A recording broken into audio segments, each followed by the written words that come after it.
एक किसान का बेटा पढ़ लिख कर आया और पिता से कहा कि मैं अब आपकी तरह खेती करूँगा। पिता को बड़ी प्रसन्नता हुई। बोला, बेटा ठीक है, लग जा खेती में।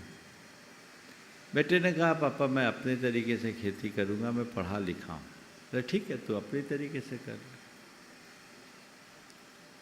उसने खेत में बीज बोया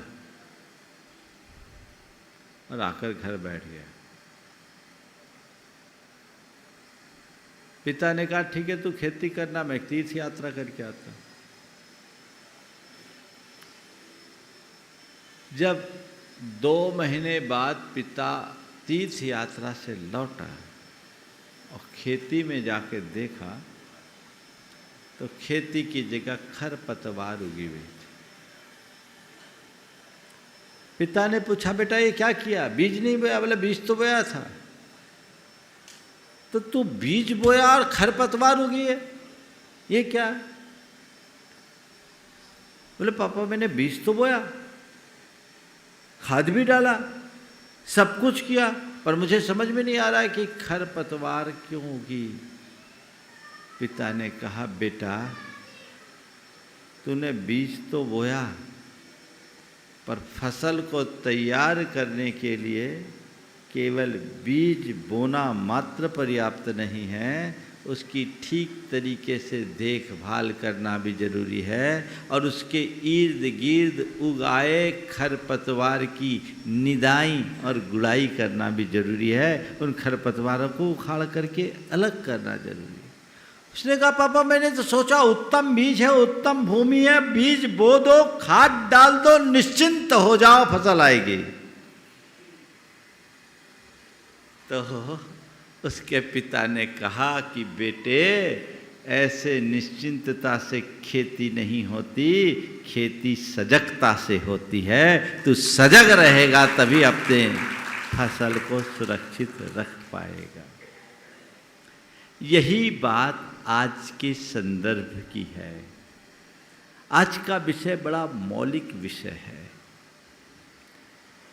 कहा जाता है कि तुम अपने जीवन की प्रगति करना चाहते हो तो सदैव सचेष्ट रहो, सतर्क रहो, सावधान रहो, समझदारी से काम करो। सचेत रहो, सचेष्ट रहो, सतर्क रहो, सावधान रहो और समझदारी से काम करो। ये 4 बातें जिस मनुष्य के जीवन में जुड़ती है वो जीवन में कभी विफल नहीं होता। कुछ लोग हैं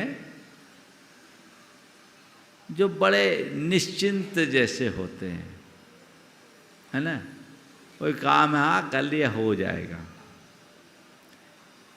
उनको किसी चीज की फिक्र नहीं होती। अच्छा है, निष्फिक्र होना अच्छी बात है, लेकिन अपने कार्यों के प्रति गंभीर रहना उससे जरूरी बात है। काम कैसे होगा इसकी चिंता मत करो, पर काम कैसे करना है इसकी तैयारी जरूर रखो। अपने जीवन के प्रति गंभीरता और जीवन के प्रति चिंता में मौलिक अंतर है। जीवन में आगत समस्याओं से घबराने पर चिंता उत्पन्न होती है और समस्याओं के रास्ता खोजने से गंभीरता आती है। धीर वीर गंभीर मनुष्य जीवन में आगत समस्याओं का समाधान खोजता है और का पुरुष आने वाली समस्याओं के आगे घुटना टेक कर रोता है, चिंता में पड़ता है, सिर का बोझ उत्पन्न कर लेता है। आज यहां कह रहे हैं, चरे वेती चरे वेती चरे वेती चरे वेती, एक पल भी रुको मत, एक पल भी थमो मत, चलते रहो चलते रहो चलते रहो चलते रहो, बढ़ते रहो बढ़ते रहो बढ़ते रहो बढ़ते रहो। दो तरह के लोग होते हैं, एक उद्यमी और दूसरे उन्नींदे। उद्यमी और उन्नींदे। उद्यमी मनुष्य अपने जीवन का उत्कर्ष करता है, सदैव सचेष्ट रहता है, सतर्क रहता है, सावधान रहता है, समझदारी से काम करता है। और उन्नीदा आदमी आलसी होता है, उसके मन में अनुत्साह रहता है, वो असावधान रहता है और वह अपने प्रति अजागरूक रहता है, ना समझी के साथ काम करता है। आज सब हो जाएगा। देखो, दो तरह के विद्यार्थी हैं। एक वो जो अपने पढ़ाई के प्रति गंभीर रहता है और रोज मन लगाकर पढ़ता है। एक तो वो है जो नियमित मन लगा कर के पढ़े, और दूसरा हाँ ठीक है अभी तो परीक्षा में देर है फिर पढ़ेंगे, पढ़ लेंगे, पढ़ लेंगे, है ना ऐसे लोग। वो जब एग्जाम सिर पर आता है तो किताब की धूल हटाता है। एग्जाम सिर पर आने से किताब की धूल हटाता है। ऐसा व्यक्ति क्या करता है? सफलीभूत होता है क्या? खींच तान कर यदि कुछ आगे भी बढ़ जाए तो केवल एवरेज मार्क्स लाएगा। रैंक होल्डर बनेगा क्या? नहीं ना। रैंक होल्डर कौन बनता है? जो सतत सचेष्ट रहता है। आज कह रहे हैं निश्चिंत मत रहो किसी भी काम में, आंखें खोल के जियो। गुरुदेव का हाइकू है आज के संदर्भ में, वहीं से मैं अपनी बात शुरू करता हूँ। आंखें ना मूंदो, ना ही आंख दिखाओ, सही क्या देखो। आंखें ना मूंदो, ना ही आंख दिखाओ, सही क्या देखो। सतर्क रहो, सावधान रहो, ना रोष करो न ज्यादा तोष करो। अपने जीवन के गतिरोध को दूर करते हुए सतत आगे बढ़ते चलो। ये निश्चिंतता रखने वाले लोग जो होते हैं ना, जिनको कोई चिंता नहीं, आज चल रहा है। कई लोग होते हैं घर की व्यवस्थाओं के प्रति भी लापरवाह हो जाते हैं। है नहीं है चलो देखेंगे, है ना। एक व्यक्ति जो घुड़सवारी का बड़ा शौकीन था, घुड़सवारी, तो घोड़ा खरीदने के लिए महीनों घर से दूर जाता था बड़ा करोड़पति आदमी, पर घर में 3 बेटियां, उनके लिए लड़का खोजने की फुर्सत नहीं। घोड़ा खरीदने के लिए जाने की रुचि है उसके लिए, लड़कियां 3 हैं, उसके लिए वर ढूंढने की फुर्सत नहीं। बोला हो जाएगा, हमें क्या चिंता। लड़कियां अपना भाग्य लिखा कर लाई है, ऐसा बोलता था। और क्या बताऊं कैसा दुर्भाग्य, उसकी उस लापरवाही का नतीजा ऐसा हुआ कि 3 बेटियों ने अपने मन की शादी की। मामला बिगड़ गया, मन की शादी की, अब रोता। हमने कहा भैया पहले सोचा होता, जब वक्त था तुमने कुछ सोचा नहीं, वक्त निकल गया तो सोचने से कुछ होता नहीं। इसलिए वक्त पर सोचो, सचेष्ट रहो, जागरूक रह करके अपना काम करो। आज का पहला सूत्र, अत्यंत रोष से भी निश्चिंत अवस्था बहुत बुरी है, जो कि अहंकार पूर्ण अल्प संतोष से उत्पन्न होती है। तेज गुस्सा उतना खतरनाक नहीं जितना कि तुम्हारी लापरवाही, तुम्हारी निष्फिकरता। और वो कब होती है? अहंकार पूर्ण अल्प संतोष से। कई जो लोग अहंकारी होते हैं, अरे अपने पास तो सब ठीक है, क्या करने। राजा महाराजाओं के साथ भी ये लागू होता। अब राजा है, शत्रु अपनी शक्ति बढ़ा रहा है, वो निरंतर तुम पर हावी होने की तैयारी कर रहा है, और राजा कुछ चाटुकारों से घिरा, अरे महाराज आपका शासन तो निर्बाध है, निष्कंटक राज, आप जैसा शासक तो इस राज्य में आया ही नहीं। और जी हजूरी हो रही। अब उसने आंखें मूंद ली है, अब क्या होगा, क्या होगा।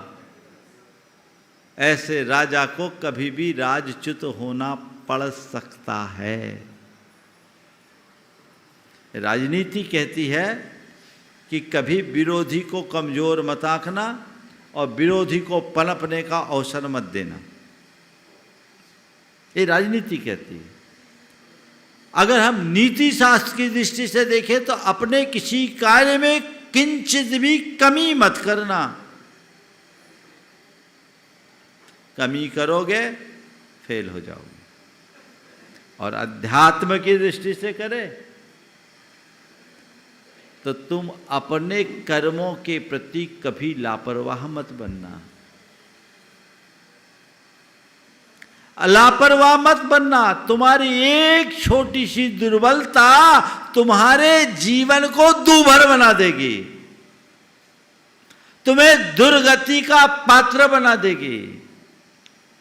कहते हैं भगवान के निर्वाण का समाचार जब मिला कि अब भगवान को निर्वाण होना है, तो गौतम स्वामी रोने लगे कि प्रभु आप समोसरण छोड़ दोगे, आपका मोक्ष हो जाएगा तो हमारा क्या होगा।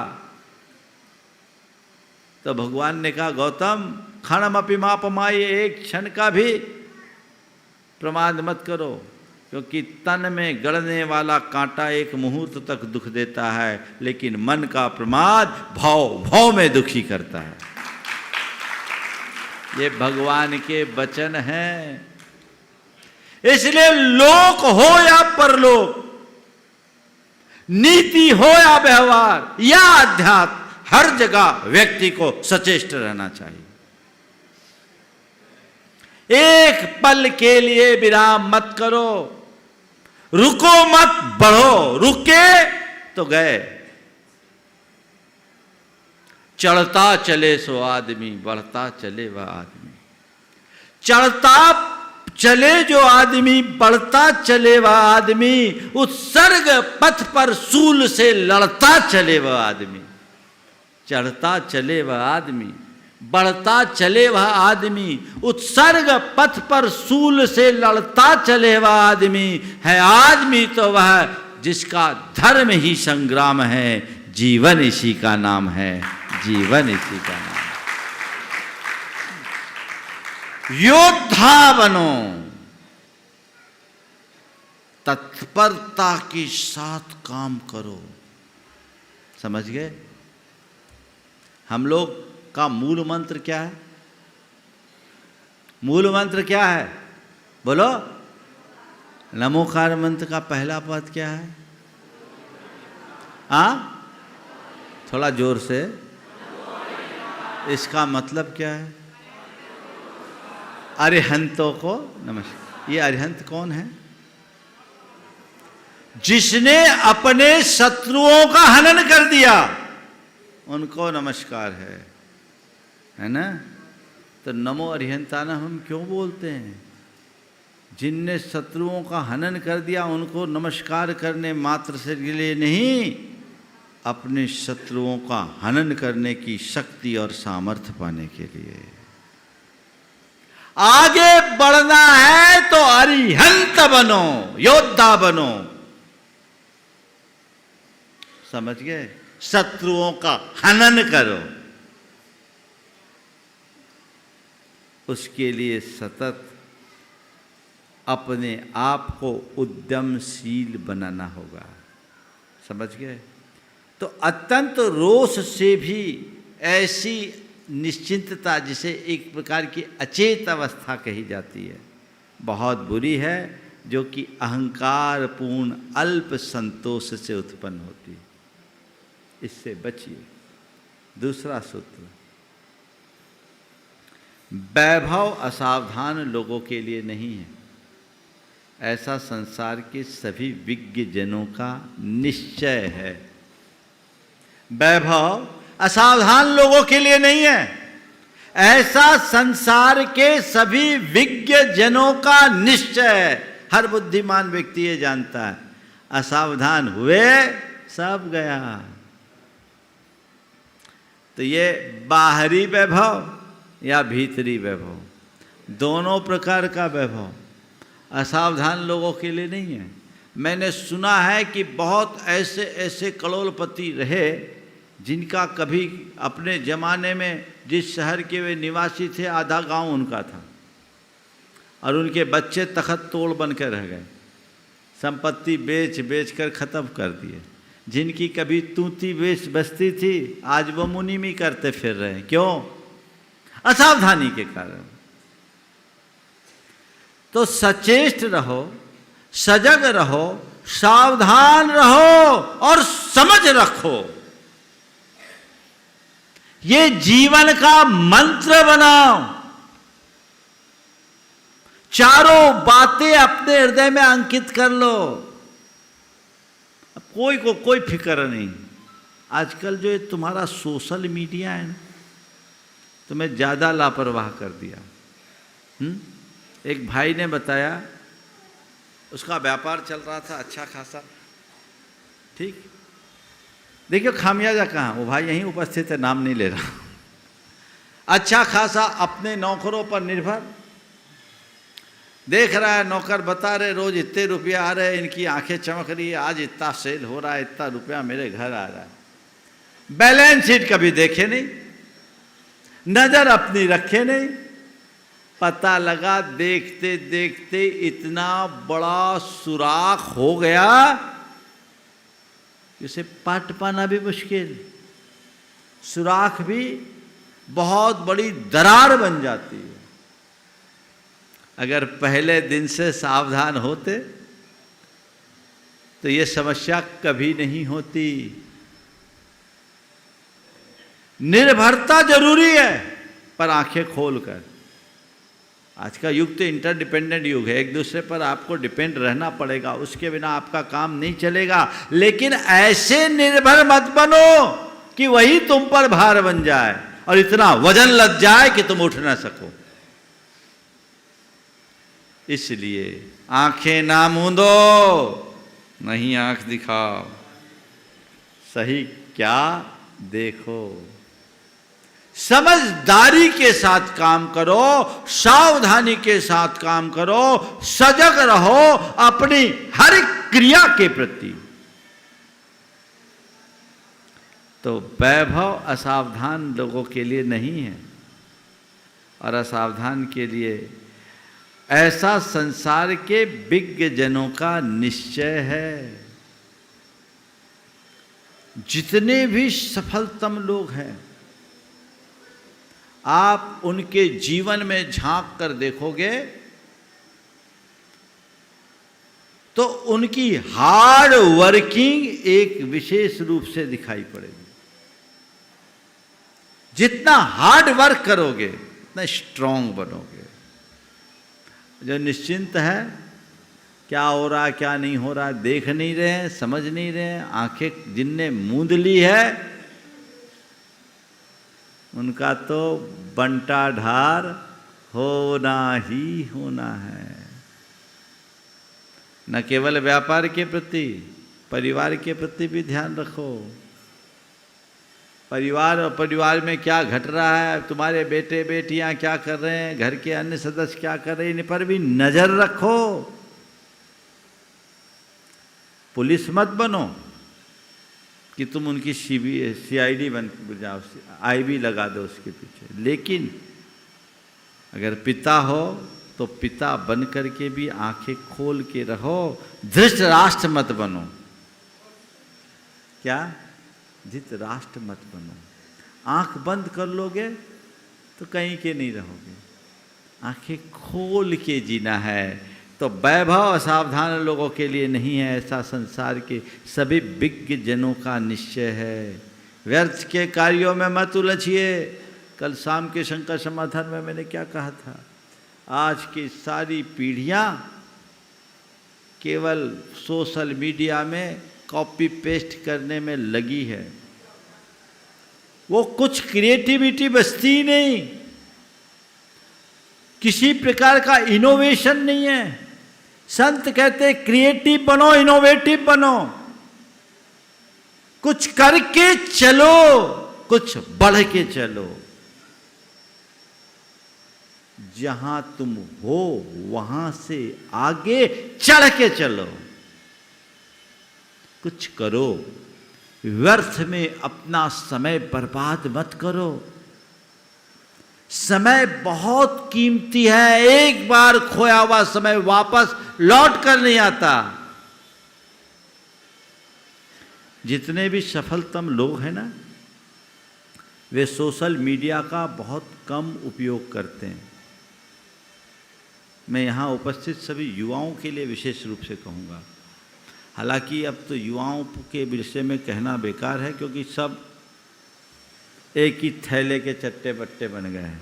सबकी हालत यही है, चाहे जवान हो चाहे बूढ़े। 80 साल की एक अम्मा भी थी, दादी, उसका परपोता कहता था, महाराज जी मेरी दादी से आप सोशल मीडिया का त्याग करा दो।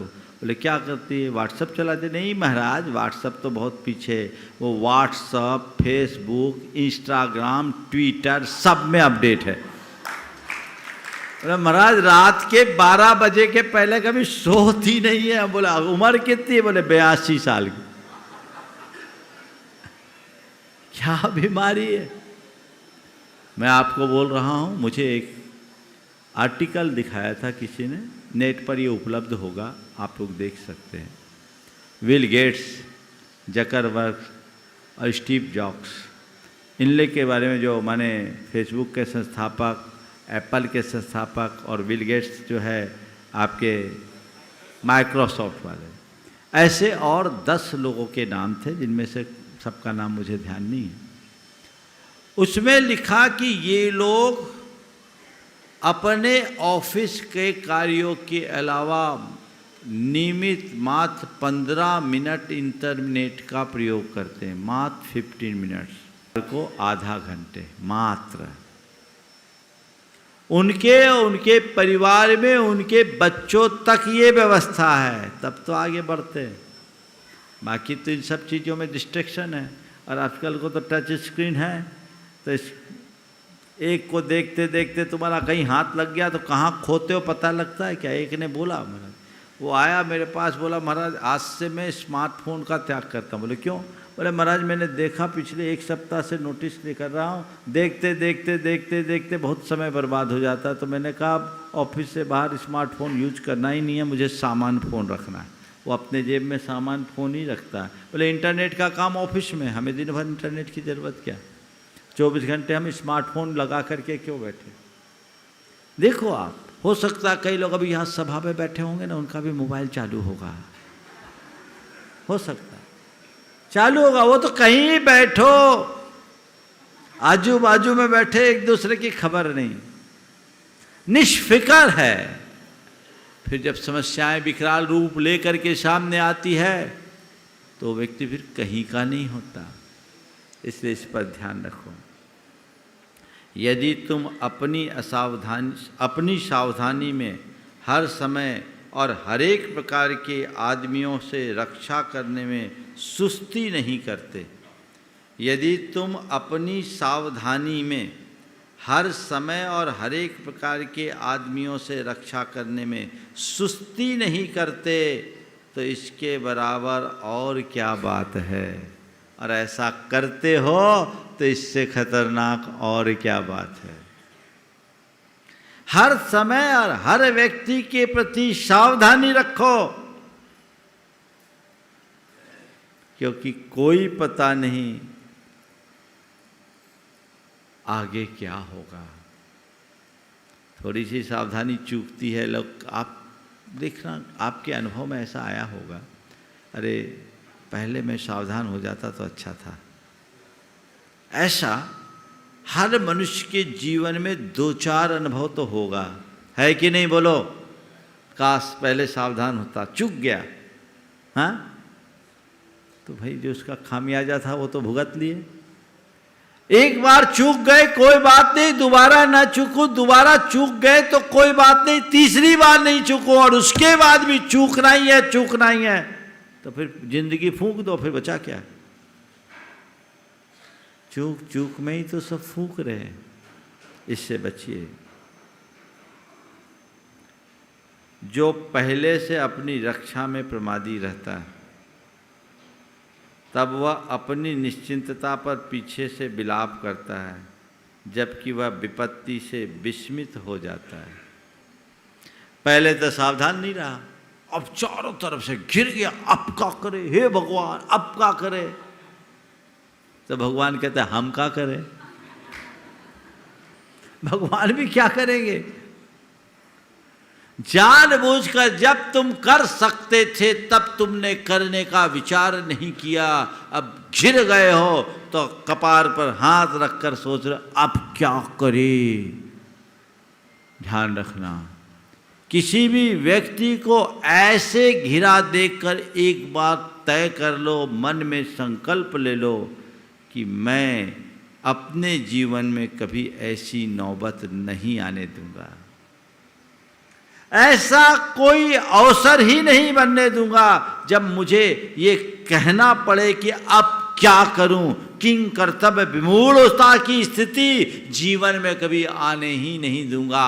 मैं हर पल सचेष्ट रहूंगा, सजग रहूंगा, सावधान रहूंगा और समझदारी से काम करूंगा। ये सूत्र रखो अपने अंदर, हर पल ऐसा अफर्मेशन दो, ऐसा आत्म सुझाव दो, मुझे सचेष्ट रहना है, सजग रहना है, सावधान रहना है और समझ रखना है। इतनी तो बात है, पर प्रायः लोग भूल जाते हैं। इसके पीछे के कारण क्या है? एक कारण है लालच। लालची व्यक्ति अपनी समझ खो देता है। दूसरा कारण है आलस। आलसी व्यक्ति निश्चेष्ट रहता है। समझ गए? लालची और आलसी दोनों खतरनाक। लालच पर नियंत्रण रखो और आलस पर विजय पाओ। ये लालच और आलस दोनों तुम्हारा पतन कराएंगे। जब जब आलस आता है तुम्हारी सचेष्टता और सजगता खत्म होती है, और लालच आता है तुम सावधान नहीं रहते और समझ खो देते हो। इनसे बचिए। आगे कह रहे, उस मनुष्य के लिए कुछ भी असंभव नहीं है जो कि अपने काम में सुरक्षित और सजग रहने का विचार रखता है। उस मनुष्य के लिए कुछ भी असंभव नहीं है जो अपने काम में, जो कि अपने काम में सुरक्षित और सजग रहने का विचार रखता है, जो हर कदम को सुरक्षात्मक दृष्टि से रखता है और सजग रहता है। तुम्हारे लिए कुछ असंभव नहीं होगा। और तुमने अपने आप को असुरक्षित रखा और सजगता खो दी तो कुछ भी शेष नहीं बचेगा।